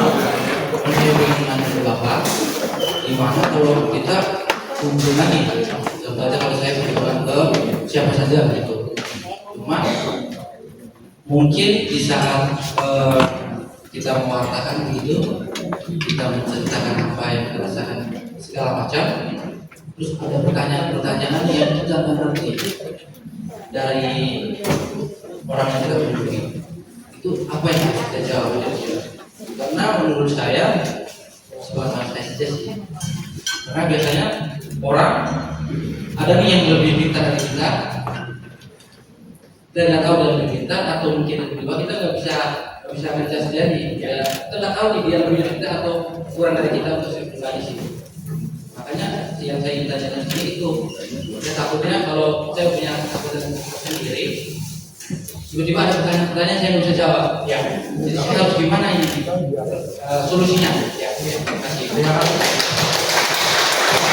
Kalau ada pertanyaan nggak bisa dijawab, gimana baiknya? Nanti banyak pastor dulu. Cuma saya ingin mengatakan begini, ini adalah asumsi Anda yang membuat Anda nggak berani evangelisasi, nggak berani mewartakan kabar baik, karena belum apa-apa udah takut. Ya, jangan punya pemikiran dulu ke sana, jalanin aja dulu. Karena kan Tuhan bilang apa? Aku akan menyertai kau sampai akhir zaman. Nah, pernyataan seperti ini yang akan membuat kita ciut nih. Nggak mau, takut nih evangelisasi. Padahal kan belum tentu pertanyaannya juga menuliskan kita. Hadapin aja dulu gitu. Ya. Itu kalau dari saya seperti itu, hadapin aja dulu. Memang kalau seperti tadi, kalau dari dulu pernah saya bilang bahwa kalau kita nggak tahu jawaban itu, tunggu saya tanya dulu. Masalah nggak buat orang itu? Mungkin jadi masalah, tapi mungkin juga enggak, malah bangga sama kita. Oh dia nggak tahu, tapi dia punya kerendahan hati yang mau tanya dulu. Dia nggak tahu. Ya, ada itu aja, jangan takut.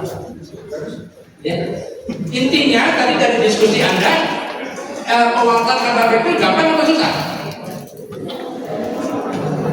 Ada yang begini, yang begini. Gampang atau susah? Bagaimana? Gampang atau susah? Sebagai susah-susah gampang katanya. Gak apa-apa, awal Anda mengatakan susah-susah gampang atau susah gak apa-apa, tetapi berjalannya waktu Anda evangelisasi, mohon kabar baik, pasti akan mengalami suatu kemudahan. Nah, ini loh. Jangan sampai punya persepsi bahwa pewartaan kabar baik itu mengkatolikkan seseorang. Jangan pernah, misalnya kita datang maaf ya ke orang Muslim, jangan pernah kita memaksa dia menjadi seorang Katolik. Kita hanya mewartakan kabar sukacita. Bab 8 dibilang apa? Temanya apa bab 8? Ini kan tawaran kepada. Kalau tawaran harus nggak? Saya nawarin kopi nih, mau kopi nggak? Kalau dia nggak makan kopi, udah tolak, betul tidak? Tawaran loh. Bab 9, ajakan bergabung ke dalam komunitas. Jadi kita punya persepsi dulu bahwa kita tuh nggak ajak orang jadi Katolik. Kan tugasnya siapa yang seperti itu? Kita menuai kan? Nabur. Hasilnya siapa yang tugasnya? Ingat ya? Jadi jangan satu punya persepsi, wah ini mesti jadi Katolik. Saya pernah ingat satu hal, sedikit aja. Waktu itu maaf, sebagai seorang tua, pengen dong anaknya kawin dengan orang seiman, betul nggak? Semua orang tua betul nggak? Ya, satu hari anak saya pacaran dengan orang Muslim. Ya maaf ya kalau di sini ada yang Muslim. Saya tidak menjadikan Muslim, tetapi saya pengen anak saya itu seiman supaya kita bisa ke gereja bareng gitu dan sebagainya. Saya konsultasi di salah satu orang rohani yang luar biasa. Dia bilang sama saya apa? Dan mama, biarkan mereka pacaran. Kalau anakmu mau jadi Muslim, jadilah Muslim yang baik. Jadilah Muslim yang baik. Kalau pacarnya itu Muslim, jadilah Muslim yang lebih baik. Jadi semua ada makanya. Jadi hati-hati. kita evangelisasi dan juga memaksakan orang masuk ke dalam agama kita. Ajarkan kepada komunitas, tawaran kepada tawaran. Rancu nggak? Ngapain kita duduk di sini? Buatan apa? Tunggu deh, ya. Masih ada minggu depan. Boleh kumpulin pertanyaannya. Saya jawab minggu depan. Amin. Minggu depan udah pengen pulang. Iya. Oke, terima kasih teman-teman. Terima kasih teman-teman hari ini luar biasa. Oke, sahabat oke. Jangan takut buat kunjungan rumah ya.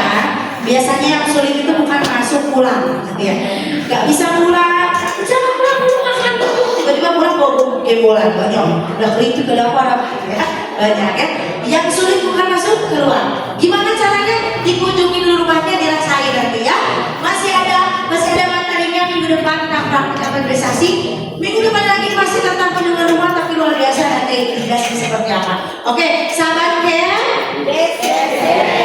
Sahabat Kem. Sudah berkali-kali setiap Kem selalu bilang yes yes yes, maka kunjungan rumah juga harus puji Tuhan, haleluya. Kasih tepuk tangan buat diri sendiri. Ya. Yes yes yes ya. Jangan dekat rumah. Yes yes yes pulang yes. Tinggal di rumah yang kunjungannya ya. Bisa.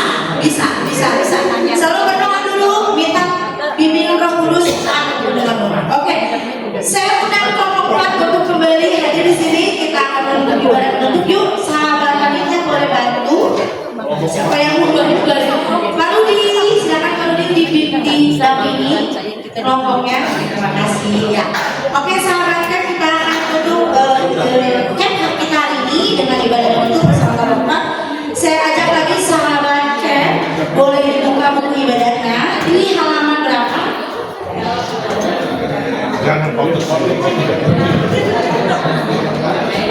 Di halaman 36 ya.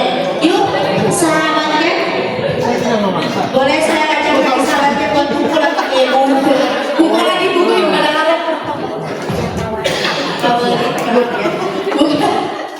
Buka lagi buku ibadahnya. Yuk sahabat Kem, saya ajak dulu sahabat Kem bangkit berdiri. Kita mulai ibadahnya. Oke. Yuk sahabat Kem, saya ajak sahabat Kem untuk masuk lagi ke hadirat Tuhan. Kita akan mulai ibadahnya. Sahabat Kem, mari kita dalam keadaan ini. Kita akan masuk dalam hadirat Tuhan. Kita akan mulai ibadah untuk hari ini. Marilah kita berdoa dalam nama Tuhan. Amin. Yesus, kami memuji dan bersyukur kepadamu atas kehadiranmu bersama kami. Hadirlah di sini bersama kami saat kami mempersiapkan diri untuk tugas kunjungan kepada sesama. Sekarang kami menunjukkan perhatian kepada Injil kami. Semoga pewartaan kami akan keselamatan dalam nama Yesus merupakan pewartaan yang penuh kasih dan syukur atas apa yang telah kami alami sendiri. Oh Yesus, utuslah kami. Semoga kami menghayati hidup kemenangan, membawa harapan kepada sesama. Oh Yesus, utuslah kami. Semoga hati semua orang terbuka untuk pewartaan keselamatan. Oh Yesus, utuslah kami. Marilah kita bersama memuji Tuhan dalam nyanyian. Dalam nama Bapa dan Putra dan Roh Kudus. Amin.